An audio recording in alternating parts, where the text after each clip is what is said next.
Bonjour Anin Gakanawaya, Kirstin Nandishnakas, Gaganush Kodayak Nadonji, Makwana Dodam.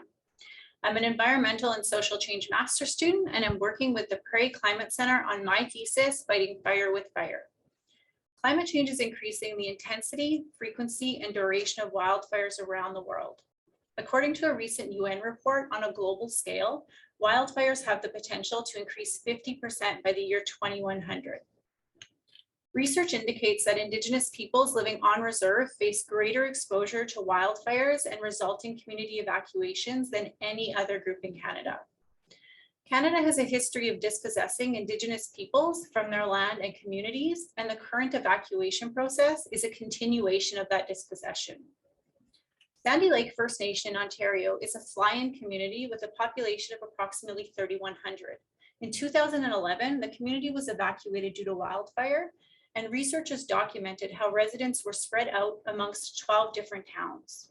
And in some cases, children were even separated from their parents. Most often, Indigenous peoples are evacuated to non-Indigenous host communities where they face challenges in meeting their most basic of needs. Reports of culture shock and racism in host communities are frequent in the literature.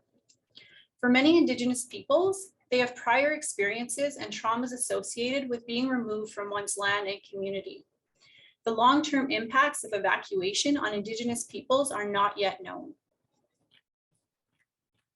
As a First Nations person and mother, I find this completely unacceptable, and I believe we must find a more humane, culturally appropriate, and most importantly, community-determined approach to dealing with wildfire and associated evacuations.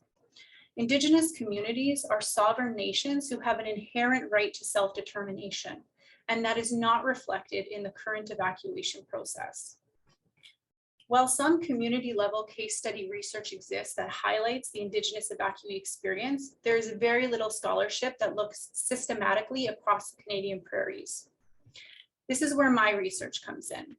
My research will include a prairie-wide survey, participatory film, and seeks to address two things. One, potential strategies and actions that communities can take to ensure self-determination during climate emergencies.